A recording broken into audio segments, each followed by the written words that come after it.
విమానయాన సంక్షోభానికి కేంద్ర మంత్రి కింజరాపు రామ్మోహన్ నాయుడి అసమర్థతే కారణమని మాజీ ఎంపీ మార్గాని భరత్ మండిపడ్డారు.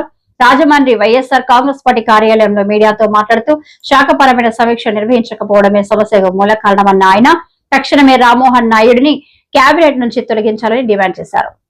చూస్తూ ఉంటే అండి ఎంత బాధాకరం అని అంటే నార్త్ ఈస్ట్లో షిల్లాంగ్లో నిన్న నేషనల్ మీడియాలో ఒకటి ఇన్సిడెంట్ జరిగింది. ఆమె భర్త చనిపోయాడు. ఆమె భర్త చనిపోతే ఆ కఫిన్ తీసుకుని సౌత్ ఇండియాలో ఎక్కడో వాళ్ళ హోమ్ ప్లేస్ అటండి, అక్కడ తీసుకుని వచ్చి సమాధి చేయాలి. ఆ కఫిన్ తీసుకుని ఎయిర్పోర్ట్లో తీసుకుని వచ్చి ఫ్లైట్లో పెట్టారు. ఫ్లైట్ టేక్ ఆఫ్ అవ్వదు, ఫ్లైట్ క్యాన్సిల్ అయింది. అప్పటికి చనిపోయి 48 గంటలు అయిందంట. నిజంగా ఎంత హృదయ విదారకం అంటే ఆ ఇన్సిడెంట్ ఒక్కసారి చూద్దాం. ఇది I am Manjuri Palit. I have come all the way from Shillong in the morning. My husband passed away and I have come here to transport the coffin, the casket all the way to Kolkata to be buried in his hometown. We booked an Indigo flight.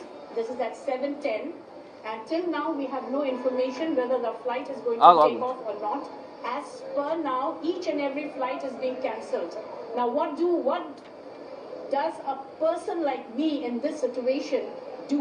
I can neither take the coffin back to Shillong. What do I do with it?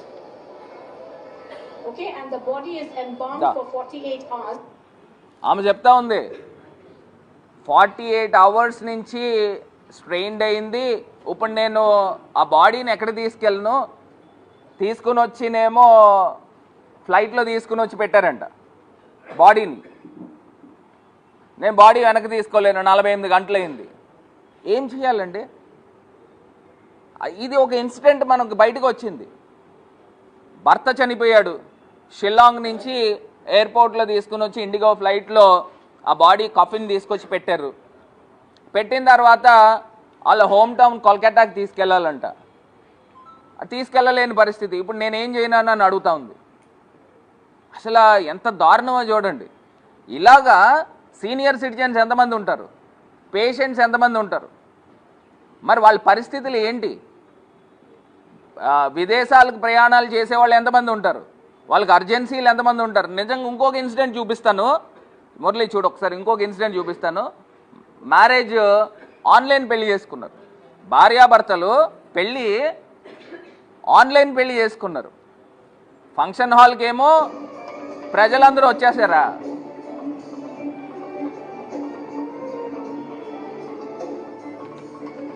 పెళ్లి కొడుకు పెళ్లి కూతురు.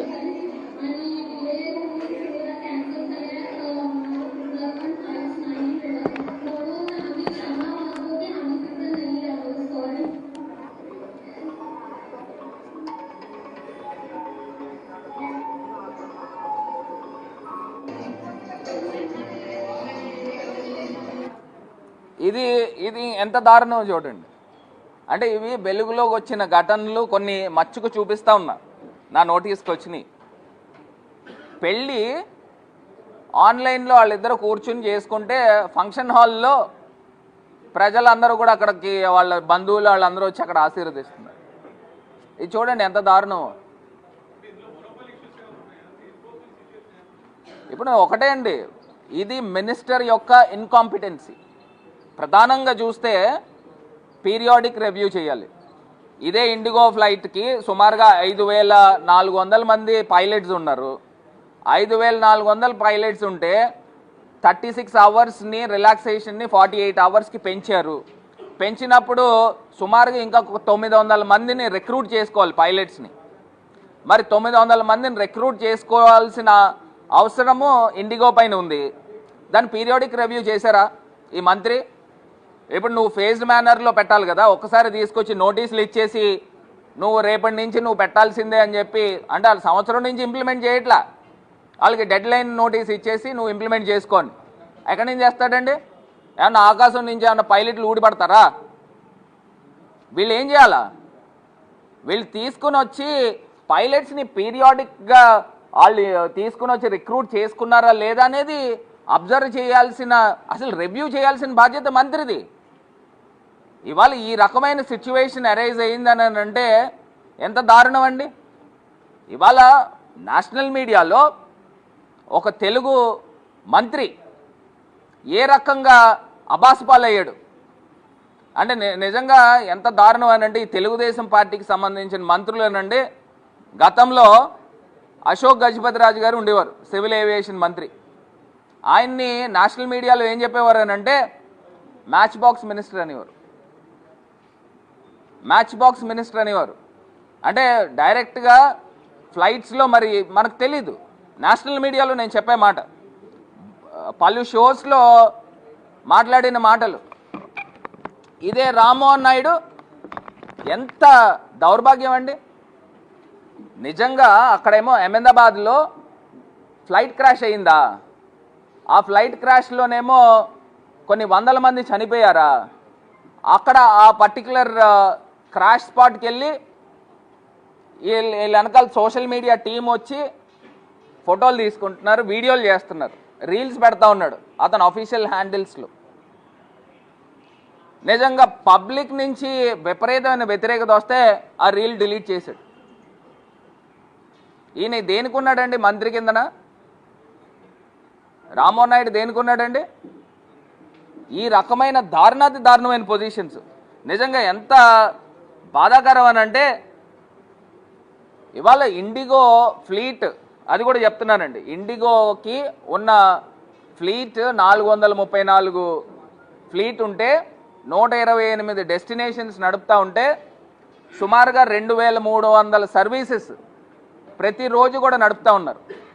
అందులో 2300 సర్వీసెస్లో 5400 మంది pilots ఉన్నారు. నిజంగా బెట్టి చాకిరీ అంటారు. ఇప్పుడు ఒక్కొక్క పైలట్ ఒక్కొక్క ఫ్లైట్ కనీస పక్షాన డొమెస్టిక్గా రోజుకి 4 నుంచి 5 డెస్టినేషన్స్కి వెళ్తూ ఉంటాయి. అంటే ఆ పైలట్స్తో ఏ రకంగా వెట్టి చాకరీ చేస్తున్నారు చూడండి. 2300 సర్వీసెస్లో 5400 మంది పైలట్స్, అంటే 1:2 రేషియో ఉన్నది. అంటే 1:2 రేషియోలో నడిపేస్తూ ఉన్నారు. మరి ఫ్లైట్స్ ఏమీ 9 గంటలో లేదా 12 గంటలో కాదు, 24 గంటలు నడుస్తూ ఉంటాయి సర్వీసెస్ అనేవి.